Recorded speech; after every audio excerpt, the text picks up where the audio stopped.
All right, hello and welcome to the Sierra Speaker Series, brought to you by California State Parks and the Sierra State Parks Foundation. My name is Jeremy Lin, and I'm the California State Park interpreter based at Donner Memorial State Park. This speaker series shares and connects the rich cultural and natural history of the area to the community. Please donate to Sierra State Parks Foundation today to support the interpretation, restoration, and preservation of the park system in the Lake Tahoe Donner area. Your tax-deductible donation will be kept locally and applied to priority projects.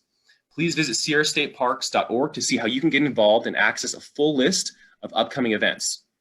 With me today are Bob Crowley and Tim Tweetmeyer. Bob and Tim are part of a 4-member team of ultra-distance athletes who share a passion for history and aim to honor the lives and courage of the Forlorn Hope members of the historic Donner Party of 1846. This modern Forlorn Hope Expedition will depart on December 16th, the same date in 1846 when 17 Donner Party emigrants set out on snowshoes in a desperate attempt to cross the mountains and reach a settlement near Sacramento, 100 miles away, to find help. After enduring punishing physical, mental, and emotional hardship, only 7 survived. Both Bob and Tim are experienced ultra runners and have been kind enough to talk about the motivation and preparation behind their challenging 100-mile trek from Donner Lake, right out here, to Johnson's Ranch outside of Sacramento. Thank you both for your time. Thank you. Thanks for the invite. All right. Great. So we're going to start with the questions here. So Tim, can you please introduce yourself and share with us your background in ultra running and your motivation for joining this expedition? Sure. I live in Auburn. I actually grew up in the Bay Area in Redwood City on the peninsula, and then moved here when I got exposed to trail running as part of the Western States 100-mile run. And I ran my first ultra run when I was still in college, 1979. So I turned 62 last month. So I've been ultra running and trail running for more than 40 years. And that's the reason I live in the foothills, is because it's just a rich collection of trails. My local one is the Auburn State Recreation Area, where the Auburn Dam was constructed, and it's a huge area where you see runners and cyclists all the time. And the connection here is, a lot of the places we run. I also have a cabin in Soda Springs where we are now, kind of shaking out some gear for the trip, and the Overland Immigrant Route literally crosses right less than a quarter mile from my cabin. So between those two things, it's been a connection. The Overland Route also crosses through Auburn, a little north of town. So we'll be going right through, what would be my adopted hometown as we do this. But California, particularly this area, Placer County and the American River drainages, are just a vast, rich treasure trove of hiking, running, and history. We always say you go into the North Fork and it's like the miners left last week, and you find mine shafts, tracks, all kinds of things. So we are lucky to live in this area. Yeah, we're living like amidst the history. That's pretty cool. We're just in the middle of it. Yeah, and of the kind of extreme environment. So it's kind of cool partnership there. All right, excellent. All right, Bob, you also have lots of experience in ultra running. For instance, you competed in over 200 endurance events. Can you please share with us kind of how you became interested in ultra running and this type of activity? Yeah, so my path is similar to Tim, but I grew up back east and then have migrated to California and been here for 20 or so years, live outside of Sacramento and Fair Oaks. And like Tim, was drawn to the sport. I was drawn into it actually through the equestrian side, ride and tie. So it's a sport where you have a horse and 2 runners, and that introduced me to the trails and ultimately to the Auburn area, which is where we both kind of hang out for most of the time. And my trail running's been since '89, so I'm not as long as Tim. Pretty far. We're both about the same age, and have a tremendous passion for the community of trail runners. So I'm the president of the International Trail Running Association based in Switzerland, and we represent about 1.8 million trail runners around the world. And it's a chance for me to kind of give back to the sport, but also we're safeguarding the values, and the values of the trail running are really what kind of attract and retain a lot of people, including myself. So the chance to take that community, which is very tight knit, and then combine it with this community of historians and trail finders and people interested in the heritage of all sorts of history, which is really what we're doing here, has been fascinating. They're two very different worlds. In the last 7 years that we've been at this, we've come to become very fond of the historical world as well as the athletic world. And when we go out on the 16th, it's a chance for us to bring those two things together in a very unique way. And we're feel very honored to be in a position to do that. Yeah. All right. Well, how did you start like becoming interested in trail running? A lot of people think about like endurance ultra running and they, get a migraine because they're thinking about just how intense that is and how unattractive that is for a lot of people. So what kind of brought you to just begin to start running long distances at a time? Well, for me, it was, I started out just trying to do a little bit of exercise. I was overweight at the time in my 30s, and I needed to do something. So someone introduced me to running. Didn't like to run, but we started to do it on the roads. And then one thing led to another, and I met this friend that wanted to do this ride and tie where it's a horse and two runners. And he said, "Hey, you run on the trails?" And I said, "Well, that's kind of crazy. It sounds dangerous. Trip and fall, and all the how do you stay on your feet? How do you not get yourself into trouble?" And he taught me how to trail run, and we did it with a horse. And then that led me to the community of trail runners that said, "Hey, you can do just the trail running without the horse. It's actually as fun." And that being in the Auburn area, and there are a lot of trail runners out here in the Sierras, that community drew me in. The people were so wonderful, Tim being one of those people. And they just, they welcome you, they teach you, you learn so much when you're on the trail. And of course, the most important thing is we get to be outdoors recreating in some of the most beautiful scenery in the world. And so it really was infectious. And, that happened 38 years ago. And really there hasn't been a time where I've ever even considered not doing it. I mean, thankfully, I've got the knees and the physio, take care of ourselves enough to be able to continue to do it. And hopefully, can do that going forward. But it is a wonderful way to experience nature and get some exercise, and the community is great. So you can do it with friends. What more can you ask for? Yeah. How many knee replacements have you had? 0. Tim and I are getting in long in the tooth in terms of our colleagues, and we thank our lucky stars every day we're still able to do this. They're most of, I would say probably 90% of our colleagues that we were running with, just hips and knees and all that stuff. I don't know. Yeah. Maybe we just got hit with the lucky stick, but we're able to keep the wheels on the bus. Yeah, part of that's just retaining what you have, taking care of what you have, because it's you wonder how many more miles you have left in you every time you go out. But yeah, and like Bob said, that's the same thing. The trail running community is a pretty collaborative bunch, even though when we go to events, you're racing against the clock. Bob was telling a story when we were hiking this morning on the pass about his first run being between Sugar Bowl and Squaw Valley, and he was having a hard time, little altitude sickness, and somebody's like, "Hey, just follow me, put one foot in front of the other. We'll get out of this and get out of the altitude here in a bit, and we'll be done." And that's kind of the way it is. And it's it really draws people in that way, because one, you're out in some really great scenery. It's a nice break from your normal day to day. Bob's in private equity. I work in high tech, and you're pushing computers and talking to people on phones and whatnot. And then when you're out on the trail, it's a totally different world. Just a great balance for the stresses of work and whatever else is going on to just kind of lose yourself in the wilderness. Yeah, I bet they kind of complement each other pretty well, because you have, the business aspect and your kind of professional life, and then you get to do something completely different and maybe, mentally debrief or kind of like mentally come to peace with what's kind of happening in both worlds. They're just so different that I feel like they would kind of, synergistically kind of empower each other. No, you're right. Yeah. When you're just out for a trail run, it really quiets your mind, and you can find great peace, kind of live in the moment and enjoy it. When you're racing, it's a different deal, but it complements working in our day jobs, simply because there's a lot of problem solving in ultra running. When you're out there for hours and hours or days at a time, inevitably lots of things go wrong, and you really have to be able to remain calm and sort out what the problem is, and then address it in order to succeed. So that's incredibly helpful, of course, in our day jobs. And right. in particular, this particular project, it's been great because as Bob and I have been out, on the ground, we've spent weekends on the trail.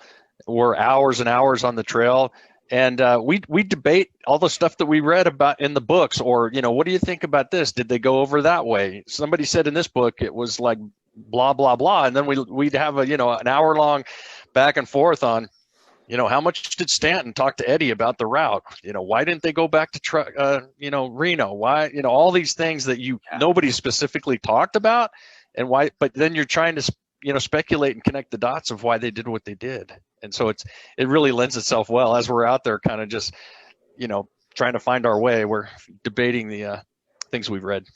Yeah, and when you're in it, you have a whole different perspective, kind of coming from being out in the field, which is different than just a scholar sitting on a leather-bound chair going, whoa, I think it was this and this. You're actually living yeah, a lot of the books we've read looked at a lot of topo maps and, satellite images, and that's all fun. But when you get out there, you get a much better appreciation for what you're in for sure. And this leads us to, how are you translating all of your ultra running experience into snowshoeing? Those are pretty different activities, right? Or am I wrong? Well, yeah, I mean, ultra running's, I always kid about it when I started. It's, I was, I played sports as a kid, but I was always never really could run very fast. I mean, I was okay, but I said, this is great about ultra running. You just start slow and you just try to out slow everyone. It's, you don't really ever have to go fast. And this is almost just like that, right? We're not going to be running much of this. We might do a little bit, maybe once we get down onto the pavement out and, from Colfax to Wheatland we'll be on some roads, some gravel roads, some other stuff, but it's really just, kind of grinding out miles, one foot after the other. The great part about this one is it is kind of a route finding, although we've seen a lot of the trail. The trail changes on a regular basis, whether there's snow, there's not snow, the weather and all kinds of things. So each time you go out, it's a little bit different. Yeah, and for me, I grew up I had 15 years in New England, and so and I was running during those times, and so almost 5 months of the year you're in the snow, and you want to get out. So you just learn how to adapt, whether it's snowshoes or micro spikes or whatever it may be, and it feels to me like a homecoming to be able to get back out in the snow on foot. And Jennifer is also from New England; she's from New Hampshire. And she and I were commenting last night the same thing, that it feels a little bit like a homecoming. So very comfortable, enjoy the snow. It's great. All the snow sports are wonderful. Jennifer and I both grew up playing hockey, pond hockey, and that's what you do. When you're back, when 5 months of the year, everything's frozen, you have no choice. You want to be outdoors. So of course, the difference is that the depth of the snow here. Tim was saying this yesterday. Our friends from back east go, it snowed 10 inches. It's a huge storm, and 10 inches here is a flurry. It's like 3 hours. Yeah, you don't even break out the plows for that. Yeah, 10 inches. Especially if you're in Soda Springs, you're getting it by the feet. Yeah, overnight. Yeah, the quantity of snow here is absolutely stunning. So you're from the live free or die state. Or I like to call it the live free and die state, because they don't have like seatbelt laws, right? Or helmet laws or something like that. Yeah. That's Jennifer. I was living in Boston, so it was Massachusetts. Okay. But of course, everybody in New England calls them, Massachusetts, Massville. Yeah. So I've heard those names. Yeah. Be that as it may, I spent most of my running, if it were in the mountains, in the green and the greens and the whites. So they were kind enough to adopt me. But yeah, that's pretty rugged. Not only is it very cold, and the snow tends to be very icy and slippery, but the granite there, and the terrain is really rugged. So if you want to be outdoors in New England around throughout the year, you just have to learn how to travel across snow and across ice and across and deal with the cold conditions. And of course we can all do it. It's just getting your head around it. Mm-hmm. All right. Well, the original Forlorn Hope Party of 1846 They fashion their own snowshoes using wagon parts and items from nature. You guys are going to be using modern snowshoes and bringing ample food. So my favorite trail snack out there, I have to say, is the Stroop waffle. You guys ever have Stroop waffles before? They're like sugary and like honey. Oh, just like so good, like kind of flaky in there. So when you're really feeling a little bit low, I used to lead a lot of backpacking trips and stuff, and those just brought me right back up. Can you talk a little bit about your equipment, as well as some of the food that you're going to bring? Tim, have you ever heard of a stroop waffle? Yeah, we're going to have our packs packed with stroop waffles. If you guys don't have any, I will bring you some. Yeah. Everyone will have some of those with them. That's the best snack on the trail there is, particularly when you need to travel light and fast. Yeah, I mean, the thing we have several different types of snowshoes. Bob's connected us with a company over in France where it's like almost like a running. It's a snowshoe that behaves a little more like a running shoe, and it's great because in mixed terrain, which we'll probably see a lot more of than we were kind of anticipating, because we're having a little bit of a drought here in the early part of late fall, early winter. It's great. And we have other more conventional ones that we can go to if we want to.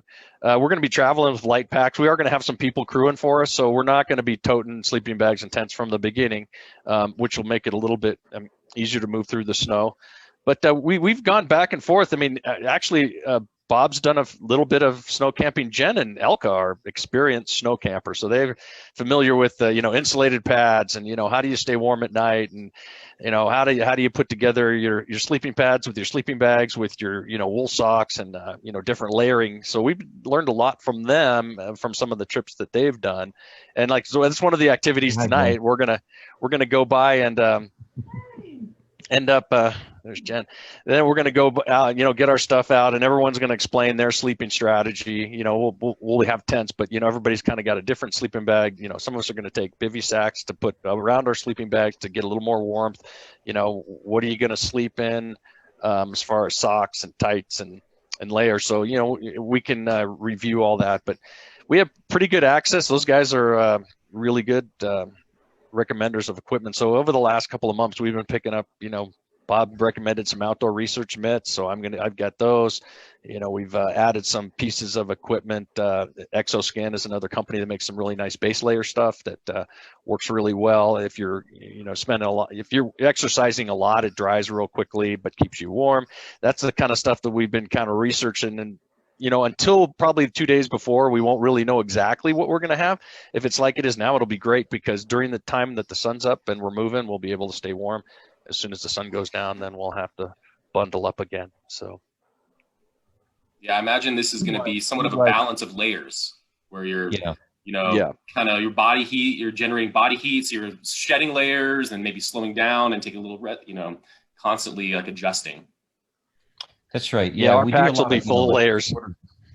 We do a lot of these quarter zips where you can air condition yourself or warm yourself up. So a lot of up and down. And then we take layers that we can tie around our bodies. So you may strip it off for 10, 15 minutes while you're climbing. And then right when you get to the top, so you don't get chilled, you put it right back on. So it's a lot of off, on, where the base stays the same. And then the food, the stuff like stroopwafels, you make sure you keep them close to your body so they don't get too hard. Jeremy, you're laughing. They get hard as a rock. It's like a brick if you let it freeze. It still tastes good, but man, you break a tooth trying to get into that thing. Oh yeah, it can be dangerous. So, so you keep the hydration and the things that are going to freeze up close to your body, and a lot of snacks, a lot of calories, carbs and some proteins, and of course, a steady flow of hydration, electrolytes throughout the day, because we'll be out there 7-8 hours a day. And so we got to keep ourselves, we got to take care of each other, keep ourselves healthy. Even if we're trekking, we're still burning, we're probably going to burn about 5,000-6,000 calories a day. So it's impossible for us to replace all those calories throughout the meal. So we're going to always go in deficit, but in the evening in particular, we'll have hot meals, really try to get some high caloric meals and put that back into us, and it also helps you get to sleep, right? You fill your belly, get nice and warm, and then you hit that sleeping bag quick. So you have a nice night. And then I think we'll be popping up pretty early and getting going, probably have a cup of coffee real quick, and then hit the trails. And then when it's sunny and things start to warm up a little bit, we'll stop and have the, oatmeal and that kind of thing. But we we have to keep moving. We're going to do 20-ish miles a day. And so we gotta try to arrive before dark so we can get the camp set up and have some time to chat before we hit the hay, and we also have, as Tim said, some support crews. So we don't want to we don't want to have them out there forever. Got to be conscious of their time too. Excellent. Well, that brings me to my next question. So what are some of the kind of mental training and mental aspects of just endurance sports in general, and also just kind of the challenges that you anticipate for this particular trip and how you might overcome those? I know it's just such a mental game doing these long distance efforts. Yeah, well, the one nice thing is we've seen a pretty good part of the course. The one area that we're going to be questioning ourselves is, I don't know how many times if you've been into the North Fork of the American River, but there's no easy days in there. It's really steep on both sides, and one of the days that's going to get really interesting, and we'll probably be talking to ourselves, is when we climb from the river crossing that we cross down by the foot of Sawtooth Ridge and go up to Elliott Ranch Road on the Forest Hill side. It's a 2,300 foot climb in a mile and a half maybe. Ooh. So it's steep. Bob and I have done it once, kind of just checking it out, but that's one of those where it's going to be 10, 15 strides, lean on your trekking poles for a second, then get some more. But we've done enough of this in our ultra running, because we've done 100-mile races. Bob's done 200 miles, and he's done the Tour de Giants over in Europe. That's several days, and you get kind of used to just there's times where you're trying not to think about what you're doing, and you're off in some other place, and there's other times where you're so focused on what's going on. It really depends on what you need at that time. But there's, through the 40 plus years, 30 plus years that we've been running, I want to say we perfected that, but you understand there's going to be some real lows and there's going to be some real highs. And that's just all part of the management of the expedition. Is, there's going to be times where I'm going to be sucking it and Bob will be telling me, yeah, I know you're having a bad patch. Let's go. Just have eat something, drink something, try some things, get out of it. And the same thing, Jen and Elka are experienced ultra runners, and so they'll be doing the same thing, keeping an eye on each other. A lot of times you get almost too focused on yourself, and you get in a hole, and someone else says, hey, dude, you haven't been eating for the last 3 hours. Get going. So, yeah. Yeah. Is music, do you guys listen to music at all? I've read that some endurance athletes really depend on music to kind of get them through rough patches. Yeah. Tim and I, when we're training, a lot of time, ultra running, when you're training, you do it alone. It's a great sport for COVID, by the way, because you get outside, which is great, and you can be alone.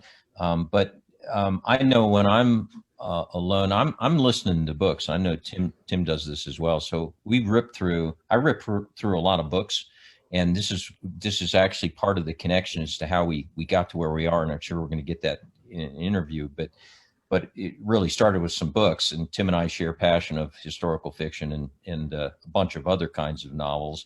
And so it was in that listening during trail runs that I came upon a book about the same time Tim came upon it. And then we went on a run together and started talking about the book. It's like a book club on foot.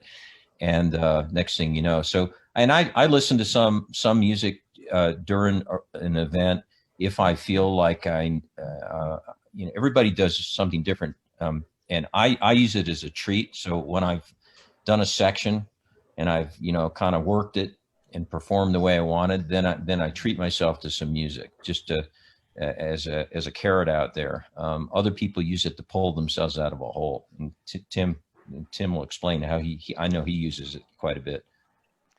Yeah, I use it a lot in training, not as much when if I'm racing. But, we do so much training on our own. There's times where you really need something to take your mind off how long you're going to be out there or whatnot. But, yeah, I've kind of, developed over time, because now I'm kind of taking my phone with me and I listen to podcasts and stories. And like Bob said, you get on a thread. We've got a handful of really top authors that we have kind of gravitated to. Obviously, Daniel James Brown, who wrote The Indifferent Stars Above, is someone that, the minute the next book comes out, we'll be buying it in day one. I'm kind of a fan of Hampton Sides. He's written some real great expedition books. If you haven't read In the Kingdom of Ice, that's a beauty. but yeah, we get into those books, and then the narrative nonfiction stuff is just so good because it takes you into that era, and that's how we got a little hooked on this Forlorn Hope story. Although the Donner story, it has been told a million times, and everybody knows, you got Donner Lake, you got Donner Pass, you got Donner Peak. There's all these things named after Donner, and the story everybody kind of knows at a high level. But you ask somebody, hey, what do you know about the Forlorn Hope? And they're like, who? Were they out there? No, this is a group of folks that had to go and do their hike, their 100-mile hike in the middle of winter just to save their families. And then all of a sudden you get into this whole other level of dialogue and analysis and for us being endurance geeks and liking to be out in these trails, and it's even fun to go someplace you've never been, right? And a lot of people don't go in to the North Fork because it's too rugged, and it's really great to explore and see new places. And some of it's really great, and some of it you're boonie crashing in the poison oak and the snakes and the ticks and everything else. But that's what makes it interesting. Yeah, for those of you watching from home, at some point, take a look, maybe Google Maps or Google Earth, and take a look at the North Fork of the American River. It is noticeably, that canyon is noticeably deeper than anything around that whole area. It's just like this steep kind of cut into the earth, and that's where you guys are going. That's pretty impressive. Yeah. It's still it's still designated wild and scenic. Yeah, there's been no development on it. Yeah. Well, because there is some dangerous sections, I want to ask you a little bit about maybe safety precautions. Are you guys avalanche trained and how to assess avalanches? Is that even a concern with the route that you're going? Do you have GPS trackers or rescue beacons, or planning for scenarios where things do go awry? So although we're going into the Sierra and into the wild of the North Fork, they are not, where we will be are not avalanche risk areas, thankfully. So we don't have to worry about that, although everything else you mentioned, yes. So trained, a number of us are trained to do what we need to do from a first aid standpoint. Of course, we'll carry all that. We'll carry safety gear, safety blankets, bivvies, whistles, compasses, maps. We'll have a GPS tracker on us the whole time, which people can follow us live, but that's an in-reach system where we can text out, contact the crew, be in constant contact. So we've taken all the common sense precautions to in reach with us so we can get out. The one good thing is Bob and I have both spent time in that area on trails and other areas that we aren't going to use as part of the event. And so, we know a lot of the escape routes, so if we do get in trouble and, we're in some really crazy spot that, is hard to get out of, we know other areas and other trailheads and other places that we could go to get quick access to crew or expedite our way out to some place that's civilization. The real abyss on this one is, when the Forlorn Hope takes the wrong turn away from the highway out at Lang Road, which is right near Immigrant Gap, they go across the North Fork and over to the Forest Hill side. And that's kind of where we'll be kind of on our own. And hopefully, the other part is some of that is not on trail. There's no trail at all. So, that's always a little bit more, I don't want to say dangerous, but hazardous. You're going through burn areas and there's a lot of timber that's down and you're hopping over trees and whatnot. So hopefully we can stay safe through that. And then, like I say, when we get up onto the other side out of the canyon, we'll be over on the Forest Hill side. All right. Yeah. So just kind of knowing the terrain and knowing maybe emergency exit routes, kind of depending on where you are, to quick exits if you need to get to a road or a main area. Right. Yeah. We'll cross the American River twice. And so we have some people that will be kind of meeting us there. Again, it might not be a big deal, but if we get rain or, any kind of a melt, then, that could be a little tricky, particularly when you're tired. You get into those areas where you're trying to cross the river, you've had a long day, your legs are, toast, and it's really easy to slip and go for a swim. So we'll try to avoid that. That's why that we have some, one of the guys that'll be on our crew is, rafted or not rafted, kayak the North Fork, which is a very difficult kayak, but he knows the river really well. So we've been asking him questions, at what flows, is it going to get tricky? And so he's going to help shepherd us through those two. We'll cross down at the foot of Sawtooth Ridge, right where I think the Black Hawk mine is right there. And then we'll cross again down on the Stevens Trail, which is between Iowa Hill and Colfax. All right. No bridges allowed. You mapped this out. Yeah, Bob, for some reason your audio is cutting out. You might want to. Yeah, you might want to get out of here and rejoin if that's possible. We're also kind of coming towards the end of this interview, so if your connectivity doesn't work, I'm getting a pretty good connection with Tim over here. All right, I'll hop out and hop back on. Yeah, give that a shot. And while Bob is doing that, I'll pose the next question to you, Tim, and you can kind of hop in once he gets back. So your group has been preparing for this trip for 7 years. And your website, forlornhope.org, is an incredible resource that illuminates the tragic story of the Forlorn Hope and also details your upcoming expedition. Can you please share a little bit about your academic journey learning about the Donner Party history? I know that you kind of touched on this a little bit. I love Franklin Graves. I think his character is just such, I don't know, so American or so ambitious, where everyone else is kind of like hunkering down to settle in. He was like, no, we cannot wait here. We have to go. Let's get out of here. Like anything we can do to get out of here, we need to take right now. So I really kind of appreciate Franklin Graves for that. But yeah, does it do any kind of little stories within the Donner Party history just kind of have any personal significance or provide any inspiration for you? Well, that was the hook for me personally. I know Bob might have another take, but when we were reading In Different Stars, right? Franklin Graves was about the age that I was when I was reading that book. So, I was probably 57, 58. He was 58 when he led this, and he was really 30 years or 25 years older than anyone else on the trip. Everyone else was in their early 30s or 20s or teens. So, I was like, wow, this old dude, he just, and could you make 15 pairs of snowshoes by hand and then, convince 14 other people, including your 2 oldest daughters, to, hey, we're going to go for a 100-mile snowshoe trip. Won't this be fun? And so, yeah, he was kind of our original hero in that trip because we've debated this of, how he was able to convince those folks. And we had a good talk about it yesterday because you realize at the lake was a mess, right? I think a lot of the people were like, God, I'd go anywhere than to stay here any longer. They had spent close to six weeks already there. And, running out of food, everybody was dirty. There was lice and everybody. And so I think it was like, well, hey, anything's better than what I have now.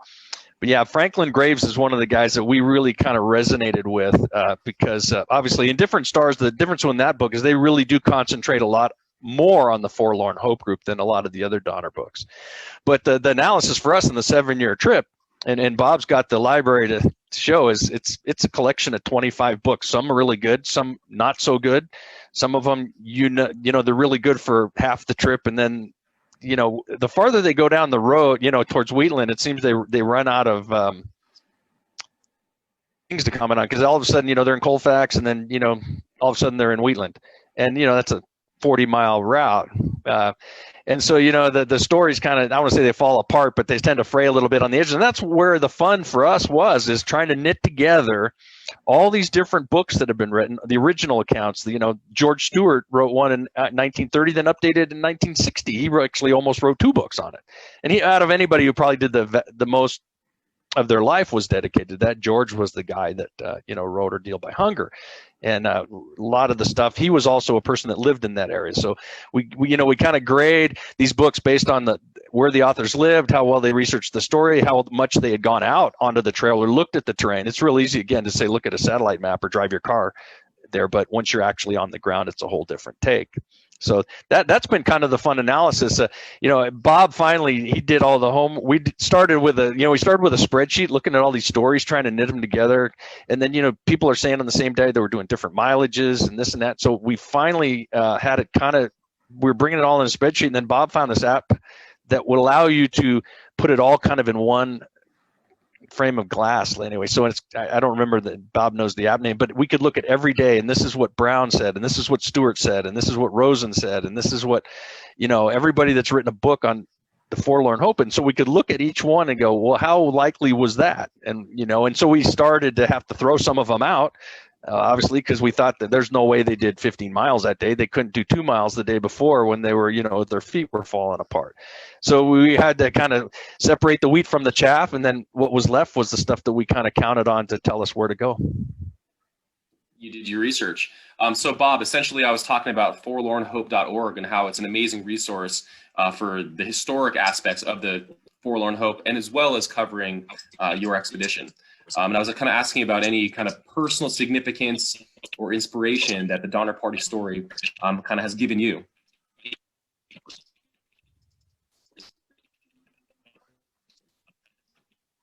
I think the audio is still down, man. I'm sorry. I think the audio is not working. Yeah, I'm sorry about that. I hate these technical issues. Yeah. But, yeah, I think.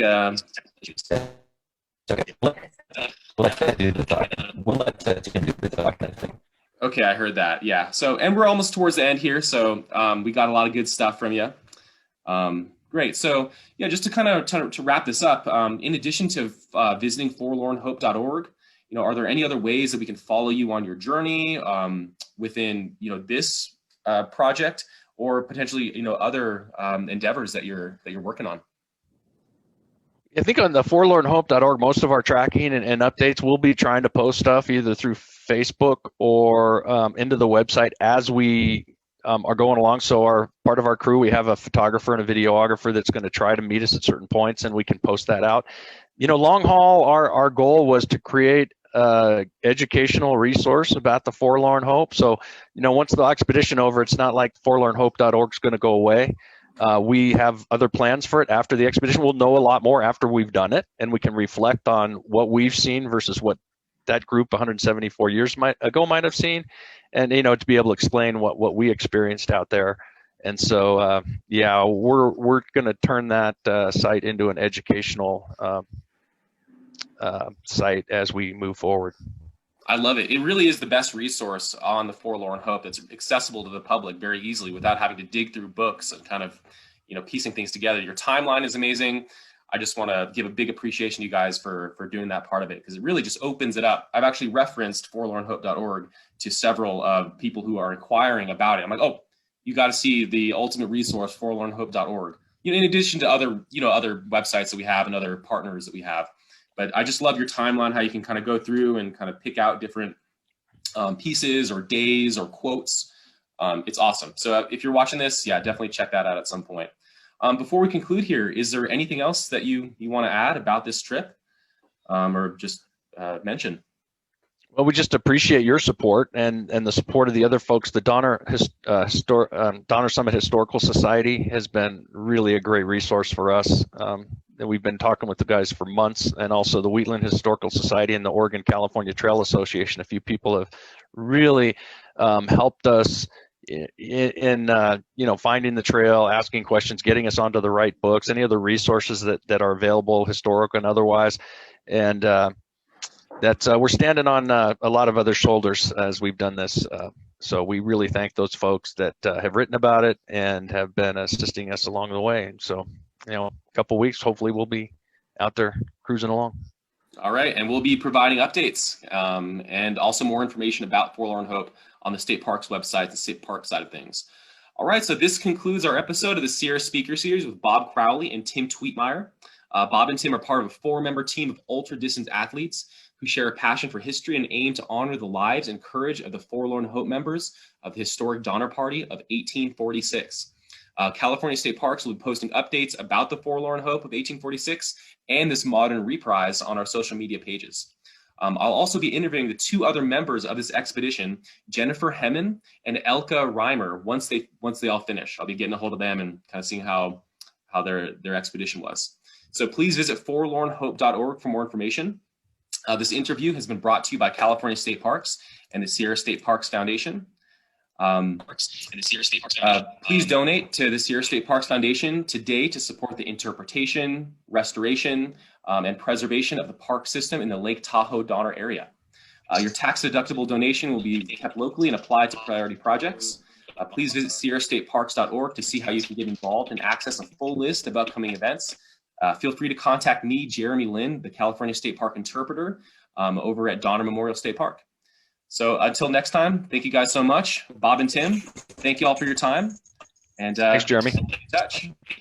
All right, take care. See y'all.